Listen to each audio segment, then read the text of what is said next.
On est là aujourd'hui, c'est pour commémorer la mort de nos 4 martyrs à Djandioumé. Que pensez-vous de cette manifestation et de cette commémoration? Merci beaucoup, M. Diko. Nous sommes là aujourd'hui pour commémorer, surtout dénoncer et protester contre les assassinats de nos leaders anti-esclavagistes. Ces leaders anti-esclavagistes ont fait de la lutte pour se libérer. C'est à cause de cela qu'ils ont été assassinés.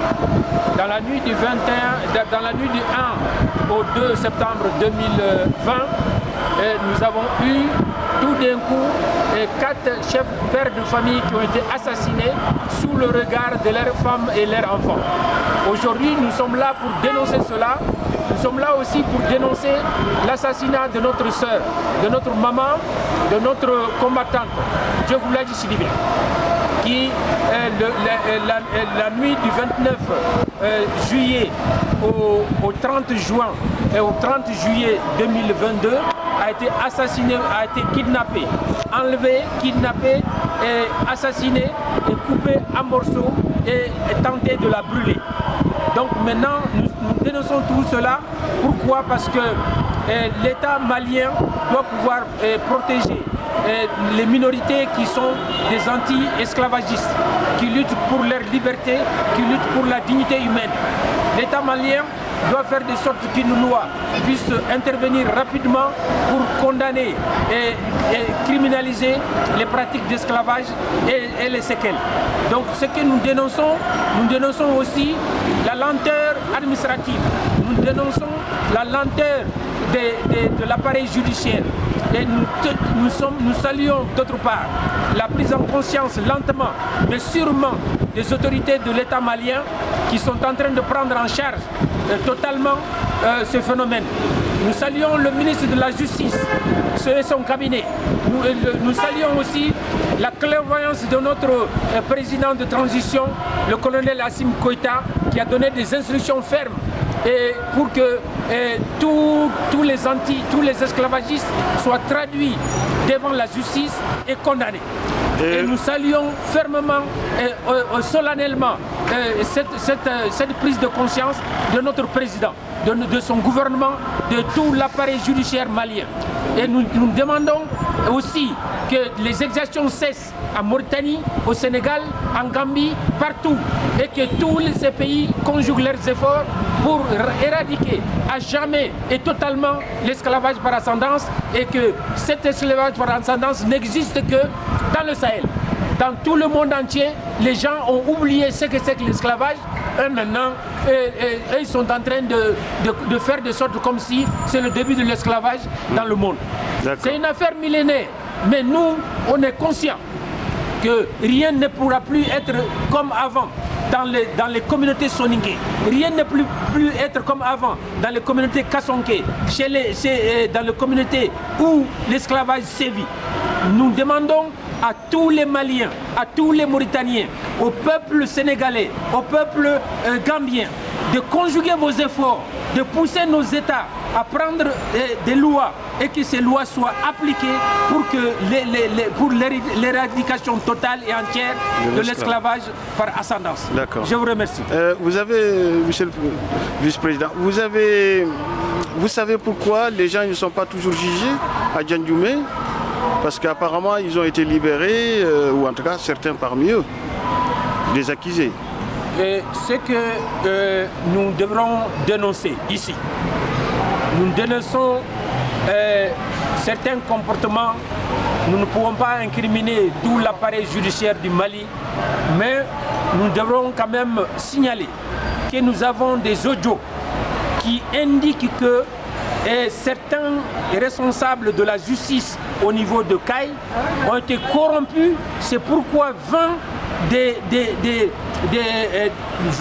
de ceux qui ont été arrêtés pour l'assassinat de Djandioumé, les 4 assassinats, les 20 ont été libérés le même jour. Nous avons des audios qui indiquent qu'ils ont fait des cotisations par village pour rassembler de l'argent, et avec cet argent, ils ont acheté des juges, ils ont acheté des procureurs pour pouvoir libérer 20 personnes tout d'un coup. Mais ce que nous dénonçons, c'est-à-dire que les 34 personnes qui avaient été arrêtées au début, c'est sûr et certain que si la justice fait son travail, les 34 personnes, et parmi eux, il peut y avoir des innocents. Il peut y avoir des gens qui n'ont pas de lourdes responsabilités dans ce assassinat-là. Mais libérer 20 personnes d'un coup, ça veut dire quoi? C'est un appel d'air. C'est pour montrer aux gens qu'ils sont impunis. Ils peuvent tuer, ils peuvent faire ce qu'ils veulent, mais ils sont dans l'impunité totale. Nous dénonçons le comportement du parquet général de Caille, qui a donné l'ordre pour que les gens soient libérés, et 20 personnes libérées après un assassinat de 4 personnes d'un coup la même nuit. Et ces gens-là, ils sont en liberté. Aujourd'hui, ils sont poursuivis mais en liberté. Ce qui veut dire quoi? Ce qui veut dire que la détention préventive qui devait servir de leçon ne peut plus servir de leçon dans la mesure où ils ont payé et ils ont été libérés. Et nous dénonçons ça. Et au plus jamais au Mali que l'argent ne puisse servir à libérer des assassins. Plus jamais en Mauritanie, au Sénégal et en Gambie que l'argent puisse servir à ce que les gens puissent être libérés après avoir assassiné des pères de famille. Aujourd'hui, nous avons 84 personnes qui sont réfugiées à Nioro, qui sont des orphelins, des veuves qui ont perdu leur papa inutilement parce qu'ils n'ont pas voulu demeurer esclaves. Donc on les a assassinés que pour ça. Ils n'ont pas voulu rester esclaves. Ils ont voulu leur liberté et le prix de la liberté qu'ils ont payé, c'est d'être assassinés. Et cet assassinat-là, nous le condamnons fermement. Nous le condamnons fermement, c'est pourquoi on est là aujourd'hui pour marcher, pour montrer notre mécontentement. En tout cas, l'État malien qui prend en compte, qui essaie de prendre conscience de ce qui se passe, la gravité du problème, c'est-à-dire comprendre que l'esclavage par ascendance a fait beaucoup de dégâts. Beaucoup de dégâts. Il y a ces 4 personnes qui ont été assassinées la même nuit et il y a la mère d'une des victimes qui a été sauvagement frappée et qui a succombé à ses blessures. Ça fait 5 personnes. Et en plus, au mois de fin juillet, nous avons Djogou Sibé qui a été enlevé, kidnappé, et assassiné, et découpé en morceaux et tenté de la brûler. Et toutes ces exactions, à toutes ces exactions, il faut ajouter les gens qui ont été cherchés de leur village. Nous avons 3200 personnes qui sont réfugiées à l'intérieur du Mali et ont été cherchées de leur village. Et parmi eux, il y a des femmes, des enfants, des vieillards, et tous ces gens-là, ils cherchaient à se libérer de l'esclavagisme. Donc maintenant, nous demandons à l'État malien que tous les réfugiés qui sont réfugiés à l'intérieur du Mali puissent regagner leur famille dans la sécurité totale, dans la paix et rejoindre leurs villages respectifs, et que l'État prenne en charge la mise en état de leurs concessions, de leurs maisons qui ont été délabrées depuis 2-3 ans et inhabitées. Je vous remercie. Merci.